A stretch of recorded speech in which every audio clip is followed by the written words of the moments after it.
صوفی کا اس حدیث کے ذریعے بیان کیا۔ کوفہ گیا، اس نے پوچھا یہاں کوئی اولیاء اہل بصیرت لوگوں نے بتایا، ہر خان پہ گیا اور جا کر کہنے لگا حضور والا یہ کیا حضور کی حدیث ہے، اتقوا فراست المؤمن فإنه ينظر بنور اللہ، تو وہ ولی کہتا ہاں یہ حضور کی حدیث ہے۔ وہ فرماتا ہے اس کا مطلب کیا ہے، وہ پوچھتا ہے اس کا مطلب کیا ہے، تو وہ صوفی اس کا ترجمہ کر کے بتا دیتا کہ اس کا مطلب یہ ہے کہ مومن کی فراست سے ڈرو، وہ اللہ کے نور سے دیکھتا ہے۔ پھر وہ پوچھتا کہ کیا واقعی دیکھتا ہے، کہتا ہاں واقعی دیکھتا ہے۔ یہ ہنس کے مسکرا کے آگے چلا جاتا، وہ کہتا ہے اسے میرا چھپا ہوا کفر تو نظر نہیں آ رہا۔ یہ نور فراست کا سلسلہ۔ کوفہ گیا، بصرہ گیا، سمرقند و بخارا گیا، بغداد کا رخ کیا، درجنوں دسیوں صوفیوں سے اس حدیث کا مطلب پوچھا، لیکن کسی ایک کے مطلب بیان کرنے سے مطمئن نہیں ہوا۔ اس نے کہا کہ اس صوفی کو میرا زمدار نظر نہ آئے، اس کے پاس خاک نور بصیرت سے نور فراست۔ آخر بغداد گیا، کسی سے پوچھا بغداد کا بڑا عالم صوفی کون ہے، تو لوگوں نے کہا جنید بغدادی سے بڑا کوئی شخص ہے۔ حضرت جنید بغدادی غوث اعظم کے اوپر کے مشائخ میں سے ہے۔ یہ حضرت جنید بغدادی کی مسجد میں پہنچا، الحمدللہ میں اور مولانا مدد علی صاحب نے جنید بغدادی کی قبر کی زیارت کی، وہاں یہ پہنچا۔ اب واس کے بعد یہ کھڑا، اس نے کہا شیخ میرے ایک سوال ہے، فرمایا پوچھ۔ کہنے لگے کیا یہ حضور کی حدیث ہے، فراست المؤمن فإنه ينظر بنور اللہ؟ آپ نے فرمایا ہاں حضور کی حدیث ہے۔ اب وہی اکڑ کے بولا، کہنے لگے اس کا مطلب کیا ہے؟ تو جنید بغدادی نے فرمایا اس کا مطلب یہ ہے کہ زندار موت کو کفر کو چھوڑ میرے نبی رتوں کے غلامی قبول کر دے۔ اس نے کہا لا الہ الا اللہ محمد رسول اللہ، میں قربان جاؤں گا اپنے پورے فراست پر۔ لیکن حضور یہ بتائیے میں جن اولیاء اللہ کی بات ٹھوکریں کھائی ہیں، کیا ان میں سے کسی کے پاس نور فراست ہے؟ تو آپ نے فرمایا اللہ کی قسم تو جس کے پاس گیا اللہ نے انہیں بھی نور فراست نوازا۔ تو کہنے لگا میں نے مجھے جواب کیوں نہیں دیا؟ فرمایا جواب اس لیے نہیں دیا کہ اللہ رب العزت نے تیری ہدایت میرے ہاتھ پر مقدر فرمائی، اس لیے کسی نے جواب نہیں دیا، میں نے جواب دیا۔ تو اللہ اپنے اولیاء کو فراست کا نور عطا فرماتا ہے، تو پھر غوث اعظم کیوں نہ معلوم کر سکے، کیوں نہ اپنی آواز سنوا بھی سکے اور یہ جان بھی سکے کہ سب سے پہلے لبیک کس نے کہے، سر کس نے کہے۔ خواجہ غریب نواز کو ہندوستان نہیں دیکھا تھا، سیدنا غوث اعظم کی دعاؤں نے انہیں ہندوستان پہنچایا اور آج انہیں دنیا سلطان الہند کہتی ہے، ولی الہند کہتی ہے۔ حضرت سیدنا غوث اعظم نے اس نیاز بندی کے بدلے میں انہیں ہندوستان کی سلطنت و ولایت عطا فرمائی، تو حضرت خواجہ غریب نواز کو اس مقام پر جو پہنچایا تو حضور سیدنا غوث اعظم نے پہنچایا۔ مزرعے چشت و بخارا و رافع اجمیر، کون سی کشت پہ برسا نہیں جھالا دیا۔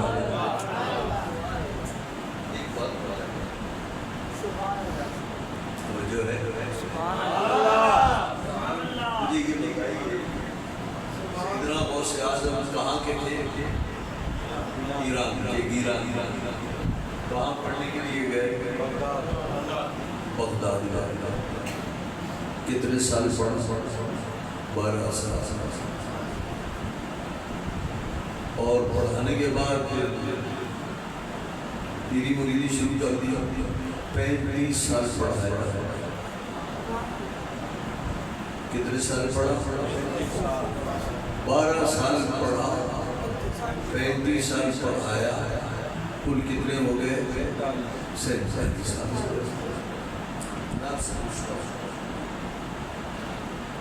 سیدنا غوث اعظم کیوں مولوی بننے گئے تھے، ملا بننے گئے تھے؟ دینی مدرسے میں غوث اعظم مولانا بننے، عالم بننے کیوں گئے تھے؟ اور عجب نہیں ہے، تعجب کی بات کہ ماں ہے 80 سال کی بوڑھی، ماں نے بھی نہیں کہا بیٹے دور جانے کی کیا ضرورت ہے، یہ اعلان میں پڑھ لو، بلکہ ماں یہ کہتی بیٹے تجھے ملا بننے کی کیا ضرورت ہے، تو اولیاء اللہ کی اولاد ہے. تیرا باپ حضرت موسیٰ جگی دوست اللہ کا ولی، تیرا نانا عبداللہ صوفی اللہ کا ولی، اور بیٹے تیری ماں اللہ کی ولی ہے، تیری پھوپھی اللہ کی ولی ہے، اور بیٹے تجھے معلوم نہیں تو مادرزاد اللہ کا ولی ہے. تو رمضان کی پہلی تاریخ کو پیدا ہوا، تو نے کبھی میرا سینہ نہیں کیا رمضان کا دنوں میں. اور جب دوسرا سال آیا لوگوں میں اختلاف ہوا کہ چاند نظر آیا یا نہیں آیا. جب لوگوں میں اختلاف ہوا اہل میدان میں تو کسی نے کہا لڑو مت، سیدوں کے یہاں ایک ایسا بچہ صاحب کرامت پیدا ہوا ہے جو رمضان کے دنوں میں ماں کا دودھ نہیں دیتا، معلوم کرو اس نے ماں کا دودھ پیا ہے یا نہیں پیا.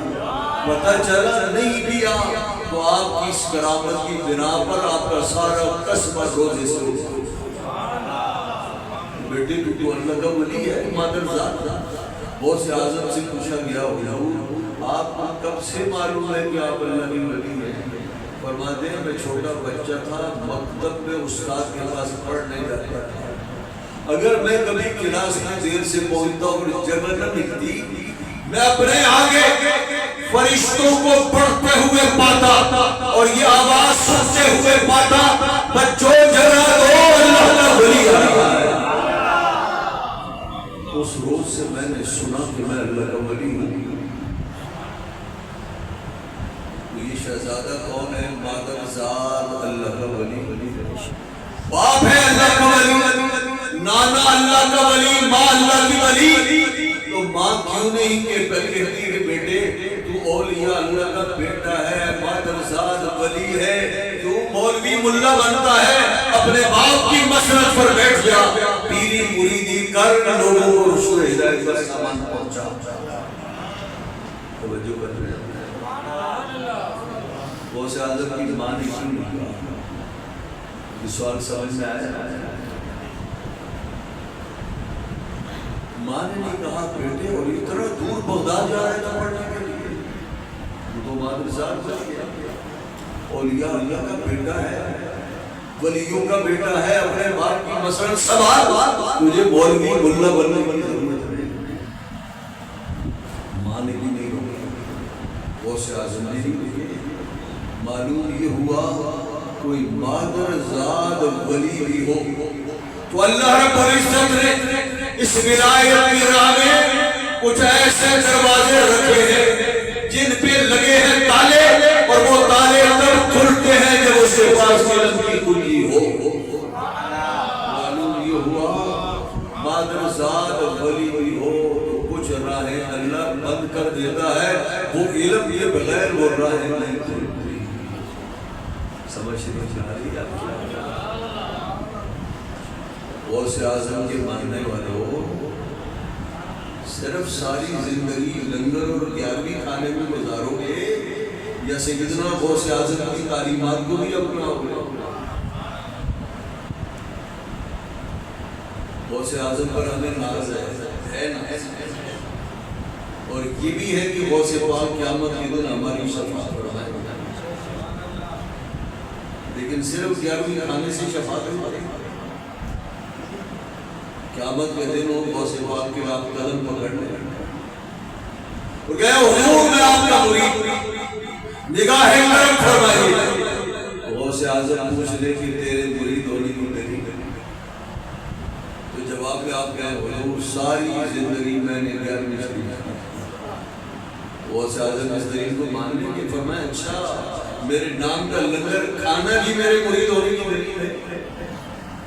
اور غوث اعظم فرماتے ہیں تو میرا مرید نہیں ہے، میرا مرید وہ نہیں ہے جو 11ویں کھائے، میرا مرید وہ ہے جو 11ویں کو حلال کرے۔ یہ پہلی خاموش بیٹھے غوث اعظم اگر فرما دیں میرا مرید وہ ہے جو میری 11ویں کو حلال کرے، کیا تو نے میری 11ویں کو حلال کیا؟ کیا میری تعلیمات کو بھی نہیں پڑھی، میری تعلیمات کو اپنانے کی کوشش کی؟ میرا مرید وہ ہے جو میرے نقش قدم پر چلے اور میری تعلیمات کو اپنے سینے سے لگائے۔ یہ بتا کوئی اپنا بیٹا طالب علم بنایا دین کے راستے پر چھوڑا؟ میں نے تو 37 سال تک دین کی خدمت کی، بتا تو نے اپنے کتنے بچوں کو دین کی راہ میں لگایا؟ تو نے خود کی طرح پڑھا، کبھی میری کتابیں پڑھی ہیں؟ کتابوں کے نام آتے ہیں تجھے تو بتائے ہمارے پاس ہوگا۔ آج آسانی کے ساتھ علم اور علماء کو تردید کرتی ہوئے ہم کہتے ہیں کہ یہ ملا ہے، تو اگر ملائیت تو مولا بننا برا ہے تو پھر غوث اعظم کا کیا کہنا ہے؟ اس لیے کہ غوث اعظم بھی اسی راستے پر ہے جس راستے پر کیا ہونا۔ دین کا علم پڑھنا بری بات نہیں، بری بات ہوتی تو غوث اعظم دور کا سفر کر کے عالم بننے کے لیے نہیں آتے۔ سیدنا غوث اعظم کو کیا ملا علم پڑھ کے؟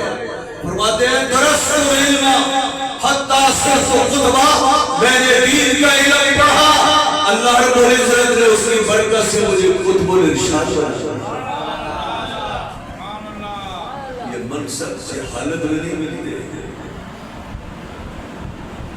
آج دین کو بگاڑنے میں ہمارے جاہل پیروں کا بڑا کردار ہے۔ غوث اعظم کے طریقے پر نہیں، اس لیے کہ غوث اعظم تو بڑے عالم تھے۔ حضور سیدنا غوث اعظم جیسا اس زمانے میں نہ پیر تھا نہ ان جیسا عالم ہے۔ علم ظاہر میں بھی ان کا کوئی ہمسر نہیں تھا اور علم باطن میں بھی ان کا کوئی مد مقابل نہیں تھا۔ غوث اعظم پہلے کیا بنے؟ مولانا، اور اس کے بعد بنے پیر و مرشد۔ اور ہمارے ہاں پہلے دن سے باپ فوت ہو گیا، اگلے دن دستار بندی ہو گئی، ایک لمحے میں جاہل پیر بن گیا ہے نا، رونے کا مقام۔ تو اگر کسی کو جانتا ہو کہ یہ ولی اللہ ہے تو پھر جانو کیا غوث اعظم کا طریقہ ہے اس کے پاس؟ کیا اس نے دین کا علم پڑھا ہے؟ اس نے دین کا علم پڑھایا ہے؟ دین کی کیا خدمات کی ہیں؟ اس کے بعد پھر ہم مانیں گے غوث اعظم کے طریقے پر ہے تو اللہ کا ولی ہے۔ غوث اعظم کے ماننے والوں اپنے بچوں کو دین کا علم پڑھاؤ۔ دین کا علم دنیا کی ترقی سے نہیں روکتا، دین کا علم پڑھیں گے پھر بچے کو دنیا کی کسی لائن میں ڈالیں گے تو انشاءاللہ العزیز اس کی برکتیں اور زیادہ ہوگی۔ دین کا علم پڑھیں، دین کا علم پڑھائیں، اور اگر یہ بھی توفیق نہیں تو کم سے کم دین کے طالب علموں کی خدمت کریں، مدارس دینیہ کی سرپرستی کریں، اس لیے کہ یہ وہی مدارس ہیں جو وہ فیض لٹا رہے ہیں جس مدرسے سے فیض لٹا کر عبد القادر جیلانی کو غوث اعظم بنایا۔ اس لیے علم اور علماء کی مخالفت مت کرو، علم و علماء کی مخالفت کرنے والا اس کا تعلق غوث اعظم سے دے جتنا بھی نہیں ہے۔ غوث اعظم کا مرید وہ ہوگا جیسے اولیاء اللہ سے محبت ہوگی، علم اور علماء سے محبت ہوگی۔ جاہل پیر کبھی آپ کو منزل پر نہیں پہنچا سکتا، بیچارہ خود منزل کو بچتا ہے، خود منزل سے دور ہے۔ حضرت محترم بڑے اونچے مقام کے مالک رسول اللہ اعلیٰ حضرت امام اہل سنت نے حضور سیدنا غوث اعظم کے مناقب و فضائل میں ایک عظیم الشان منقبت لکھی ہے. میں نے کم سے کم اردو زبان میں ایسی منقبت نہیں دیکھی. غوث اعظم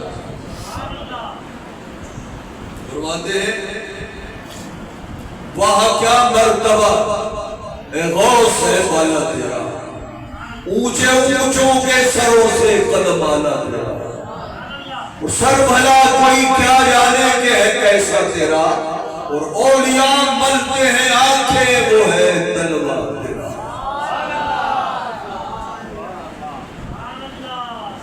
وہ بھلا کیا دبے جس پہ حمایت کا ہو پنجا تیرا، اور شیر کو خطرے میں لاتا نہیں کتا. یہ خاص واقعے کی طرف اشارہ ہے. ایک بزرگ تھے حضرت سیدی احمد جام رحمہ اللہ، یہ بغداد شریف کے نواب میں رہتے تھے، اور ان کی شان یہ تھی کہ یہ شیر کی سواری کرتے تھے. جس دربار میں جاتے، جس ولی سے ملاقات کے لیے جاتے، شیر پر سوار ہو جاتے.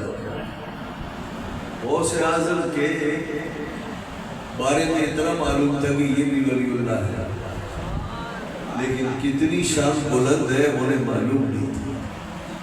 معلوم ہوتا تو سر کے بل چل کر بغداد میں آتے. وہ شیر پر سوار ہو کر دربار غوث اعظم میں پہنچے، اور انہوں نے لنگر خانے کے لوگوں سے کہا جاؤ اپنے پیر کو بلاؤ اور اسے کہو ہماری مہمانی پیش کرے اور ہماری سواری کی خدمت بھی کرے. پہلی دفعہ کسی ولی اللہ کو انہوں نے شیر پر سوار ہونے سے کہا روک پڑ گیا. غوث اعظم کی خدمت میں عرض کیا حضور بڑا زبردست دبنگ کے سب کو لیا ہے، کہہ رہے ہماری مہمانی دو، ہمارے شیر کی مہمانی دو. غوث اعظم مسکرائے، فرمایا ہم جانتے ہیں. ان سے کہو ہم آپ کی مہمانی جانتے ہیں، یہ بتا دو آپ کے شیر کی کیا خدمت کی جائے.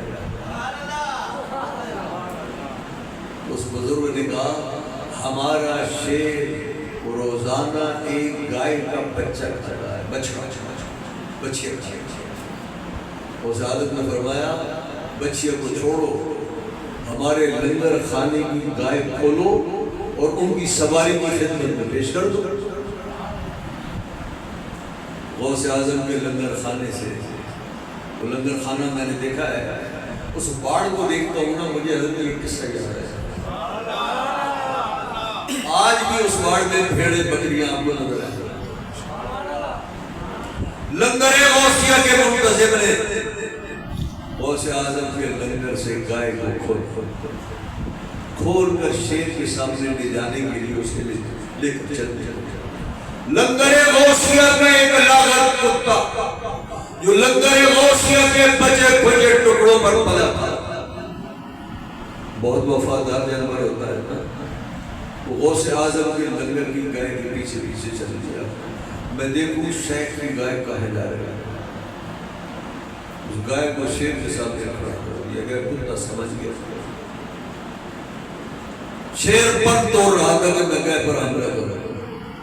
ابھی وہ سوچ لنگر غوثیہ کے اس کتے نے ایک جست لگائی اور دیکھتے ہی دیکھتے شیر کی ٹانگیں چیر پھاڑ کر رکھ دی.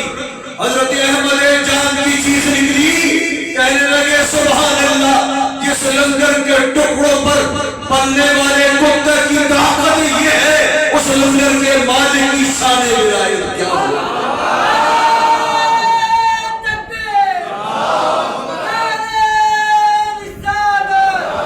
امام اہل سنت نے اسی کی منظر کشی فرمائی. فرمایا وہ بھلا کیا دبے جس سے حمایت نہ ہو پنجا تیرا، اور شیر کو خطرے میں لاتا نہیں کتا تیرا. اور امام احمد رضا غوث اعظم کی شان میں اپنی نیاز نظری پیش کرتے ہیں. فرماتے ہیں تجھ سے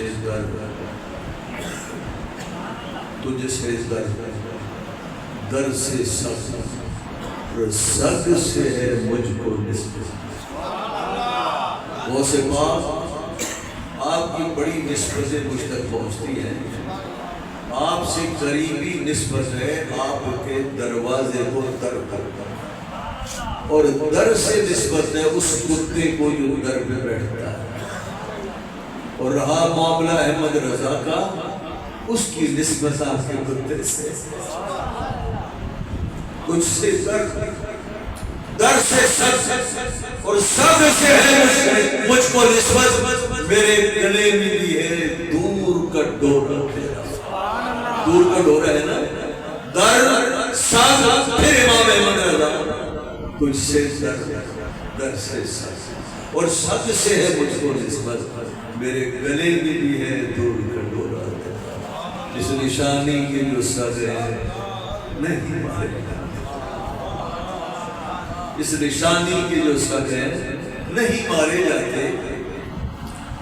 تا حشر میرے گلے میں بھی رہے پٹا تیرا. اور مزرعے جشن و بخارا و عراق و اجمیر کون سی قسط میں برسانے چھالا. سارے اقطاب جہاں کرتے ہیں کعبے کا طواف اور کعبہ کرتا ہے طواف کرے والا. کرتے ہیں بد صحیح جو مجرموں ناکارہ. بد صحیح جو مجرموں ناکارہ صحیح اے وہ کیسا ہی صحیح ہے تو قریب. تیری سرکار میں لاتا ہے رضا اس کو شفیع جو میرا غوث ہے اور لاڈلا بیٹا.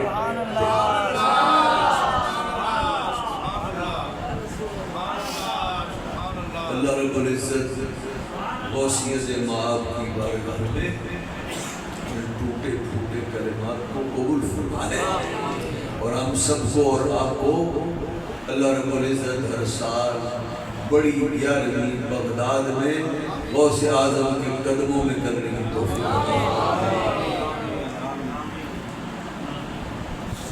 حضرات محترم آج کل بزرگوں کے عرس اور ان کے نام کی محافل رسم بن کر رہ گئی ہیں. آپ ان محافل کو رسم کا درجہ نہ دیں. اس کی حقیقت اور روح تک پہنچیں اور سرکار غوث اعظم کی تعلیمات کو پڑھیں اور پڑھنے کے بعد اس پر عمل کریں. پھر دیکھیے گا غوثیت مآب کی روح کیسے متوجہ ہوتی ہے. حضرت کی کتاب ہے الفتح الربانی. ٹائم کافی ہو گیا. الفتح الربانی آپ کے مقالات ہیں آپ کے ملفوظات ہیں. حضرت شاہ عبدالحق محدث دہلوی نے چاہا ان کا فارسی میں ترجمہ کرے لیکن ان کا قلم غوثیت مآب کے روب کے آگے چل نہ سکا. تو کسی صاحب دل سے پوچھا کیا طریقہ ہے کہ میں غوث قادری ہے نا تو غوث پاک کی اس کتاب کا ترجمہ کروں. تو انہوں نے فرمایا ایسا کرو کسی ایسے ولی اللہ کی خدمت میں جاؤ جسے غوث اعظم سے بہت زیادہ قربت ہو. غوث اعظم کی اجازت دے دے پھر دیکھنا قلم کیسے چلتا ہے. حضرت میری مہر شاہ صاحب بولڈا شریف والے فرماتے ہیں پھر حضرت سیدنا شاہ عبدالحق محدث دہلوی سے چلے لاہور میں آئے اور حضرت شاہ ابو المعالی کی خدمت میں آئے. اس وقت روئے زمین پر اور اس علاقے میں سیدنا غوث اعظم کی قربت اس بزرگ سے بڑھ کر کسی اور ہستی کو آسان نہیں تھی. یہاں آئے اور خطبہ پیش کیا. انہوں نے غوث اعظم سے اجازت دی دلائی. پھر شاہ عبدالحق محدث دہلوی نے اس کا ترجمہ کیا اور زبردست ترجمہ کیا. وہ ہماری لائبریری میں موجود ہے. علماء کیا ہے موجود. میرے دل میں شوق پیدا ہوا کہ میں شاہ ابو المالی کی زیارت کروں ان کے مزار شریف. تو میں پوچھتا پہنچا. جب وہاں پہنچا ایک مجاور تھا, اس نے مجھ سے کہا مولوی صاحب جانتے ہو شاہ ابو المالی کا غوث اعظم سے کیا رشتہ ہے؟ شاہ ابو المالی کا کیا تعلق ہے؟ تو میں نے کہا سننا چاہیے, اس سے کوئی بات کہنا چاہتا ہے. میں نے کہا مجھے معلوم نہیں ہے. اس نے اتنا اچھا تعارف کرایا, ان پر پوری کتاب لکھی جائے تعارف ممکن نہیں جتنا اس نے ایک لفظ میں تعارف کیا. اس نے کہا حضرت شاہ ابو المالی سیدنا غوث اعظم کے سیکرٹری ہیں. سے بہتر تعارف نہیں ہو سکتا, اس لیے کہ ایسے ایسے مقامات آتے ہیں, ایسی ایسی سیکرٹی چیزیں ہوتی ہیں, وہاں بیٹے کو جانے کی اجازت نہیں ہوتی, اور سیکرٹری وہ ہے جو ہر جگہ ہر دفعہ جا سکتا ہے. غوث اعظم کے مقرر تھے, اسی سیکرٹری سے شاہ عبداللہ محمد اس دیجی میں نے کہا غوث اعظم کی بارگاہ میں یہ گزارش پیش کرو. وہاں سے تصدیق ہوئی, اجازت ملی, پھر شاہ صاحب کا پہلا ہوا. سیدنا غوث اعظم کا فیض آج بھی جاری ہے, جس کو چاہیں اپنا فیض پہنچا. اتنی باتیں ہیں, صبح ہو جائے, آج اتنا کافی ہے انشاءاللہ.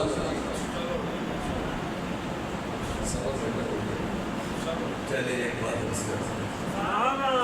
درود شریف پڑھیں. نعرہ تکبیر, نعرہ رسالت, نعرہ رسالت. بیدار ہو جائیں تو انشاءاللہ نعرہ رسالت, نعرہ غوثیہ. شریف کا نغمہ اللہم صلی وسلم سیدنا محمد پھر میرے شاہ صاحب کا نام سنا. سبحان اللہ ما اجملک ما اکملک ما احسنک, کتھے میرے علی کتھے تیری سنا, گستاخیاں کتھے جھاڑیاں. یہ غوث اعظم کی اولاد میں سے ہے. کہ میرے نشاہ سے فرماتے ہیں میں ایک دفعہ سیر کے لیے نکلا, دنیا گھوموں. توجہ سے سنیں گے آپ. پیر صاحب فرماتے ہیں کہ میں ڈیرہ غازی خان آیا کہ یہاں کچھ دن رہ کر پھر ملتان جاؤں گا. اور میں ڈیرہ غازی خان آیا, یہاں ایک مجذوب سالک سے میری ملاقات ہوئی, اور انہیں علاقے کے لوگ کہتے تھے نانگا فقیر. کیا کہتے تھے؟ یہ ناف سے لے کر گھٹنے تک لنگی باندھتے تھے, نیچے اوپر کچھ لباس نہیں تھا, اس لیے لوگ انہیں کہتے تھے نانگا فقیر. پیر صاحب فرماتے ہیں بلا کا کشف تھا اس شخص کے پاس, بڑا صاحب کشف. اور جب بھی میری مجلس میں آتا کشف کی نئی نئی باتوں سے گرے اٹھاتا, اور اس دن جو واقعہ پیش آتا وہ بتا دیتا, اور جو کل آنا ہے وہ بتا دیتا. صاحب کشف. فرمایا میں 1 مہینہ ڈی جی خان میں رہا. میں نے پھر اسے کہا کل ہم ملتان جائیں گے. توجہ ہے نا. فرمایا کل میں ملتان جاؤں گا. نانگا فقیر نے کہا آپ ملتان جائیں گے تو میں بھی جاؤں گا. آپ نے فرمایا تم بھی چلنا. اب ذرا سنیں, تو ڈی جی خان گیا ہے.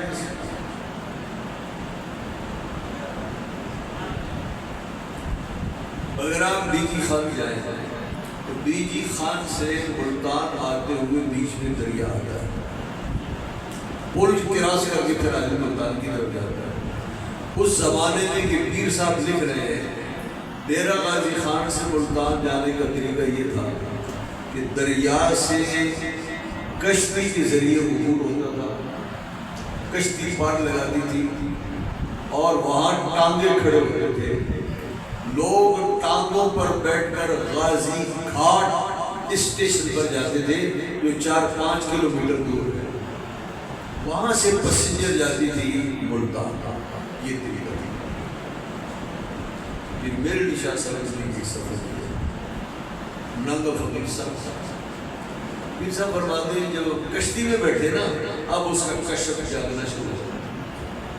اس نے کہا کچھ دیر کے بعد کنارہ آئے گا, ٹانگیں اور بگیوں کی لائنیں کھڑی ہوں گی, آپ جائیں گے ریلوے اسٹیشن تک بگی پر, اور یہ فقیر جائے گا پیدل, لیکن ملتان میں گاڑی کا سفر ایک ساتھ. فرمایا میں نے کبھی اس کے کشف کو رد کرنے کی کوشش نہیں کی, اب میرے دل میں خیال آیا میں اسے کشف کو توڑ دوں. تو میں نے کہا تو بگی پر کیوں نہیں بیٹھے گا, میں تجھے پیسے دوں گا اس کے. اس نے کہا نہیں یہ اللہ کو منظور ہے, اس لیے اس لیے کہ آپ غوث پاک کی اولاد ہے نا, محبوب خدا ہے, اس لیے آپ جائیں گے بگی پر, میں تو خادم ہوں, خادموں کا کام پیدل چلنا ہے, میں پیدل جاؤں گا. پیر صاحب نے کہا میں اسے کشف توڑ. فرماتے جب ہم دریا کے کنارے اترے تو میں نے اس کا ہاتھ پکڑا, میں نے کہا چل بیٹھ بیٹھ. اس نے کہا آپ سید ہیں, پہلے آپ بیٹھیں گے پھر میں بیٹھوں گا. پیر صاحب فرماتے جب میں بیٹھنے لگا اس سے پہلے ایک بندہ اور بیٹھ گیا. میں نے کہا پیچھے آ جا, جانے تک 3 بندے اس سے پہلے بیٹھے گئے, اور یہ جس بگی کی طرف جاتا اس سے پہلے لوگ بیٹھے ہوئے نظر آ گئے. پیزا فرماتے ہیں میں اس کا کشف توڑ نہیں سکا. پھر ایسا ہی ہوا ہم سارے کے سارے بگی پر سوار اور فقیر پیدل آ رہا. اگلا کشف کیا تھا؟ اگلا کشف یہ تھا کہ ٹرین کا سفر اکٹھا ہوا, ایک ساتھ چلا. پیزا فرماتے ہیں اسٹیشن پہنچ گیا. ہم جیسی گاڑی میں بیٹھے کچھ دیر کے بعد سائرن بجا, گاڑی چل رہی ہے, گاڑی ہلی, پھر رک گئی اور تقریباً 1 گھنٹہ کھڑی رہی. کیا ہے انجن میں کوئی فالٹ کوئی نہیں پکڑا گیا. 1 گھنٹے کے بعد چل دی گاڑی. اب کیسی چلی, فالٹ دور ہو گیا ہوگا. فرماتے ہیں جیسی ٹرین چلی تو پیر صاحب فرماتے ہیں فقیر رہ گئے پیچھے. وہ آیا گاڑی پر سوار ہوا, اس نے کہا السلام علیکم, فقیر آ گیا. 2 کشف بتائے, دونوں توڑنے کی کوشش کی, ایک بھی نہیں ٹوٹ سکا. پیزا فرماتے ہیں میں نے اس کا ہاتھ پکڑا, میں نے کہا چل بیٹھ میرے ساتھ, اور یہ بتا تجھے اللہ نے یہ انعام کیسے بخشا, یہ نعمت تیرے پاس آئی کیسے؟ توجہ ہے. بزرگا حضور میں پولیس کی سپاہی ہے نا, میں بدنا میں پولیس کی سپاہی تھا, اور ہمارا کام تھا جیل سے عدالت میں ملزم کو لے جانا اور سماعت کے بعد واپس جیل میں لے آنا. اب بھی ہے.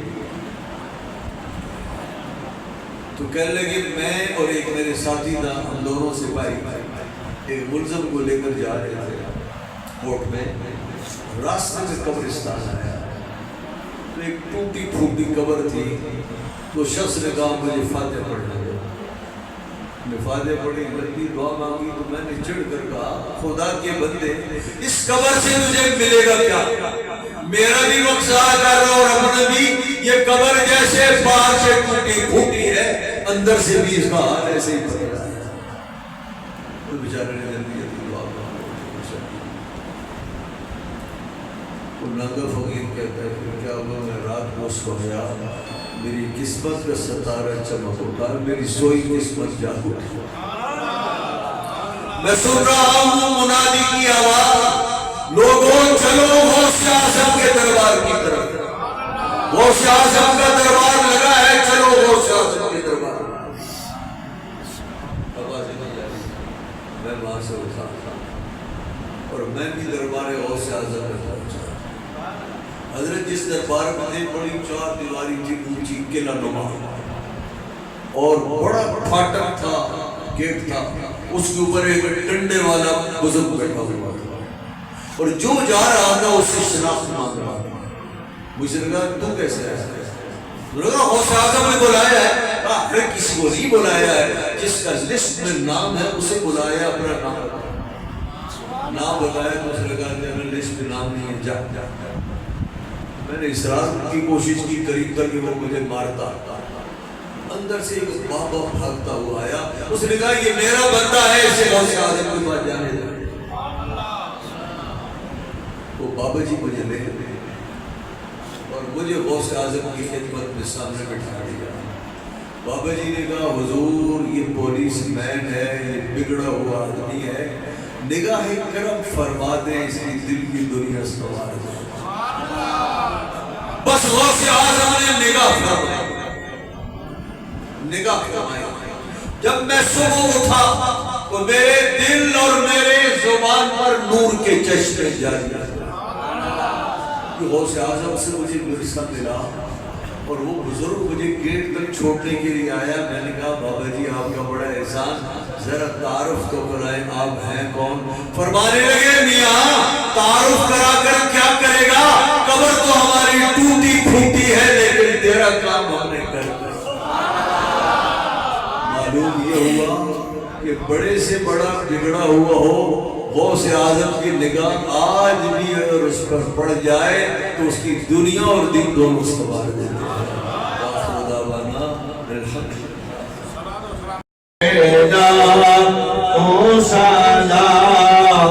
مصطفیٰ جان رحمان بیدا سلام شمع بز میں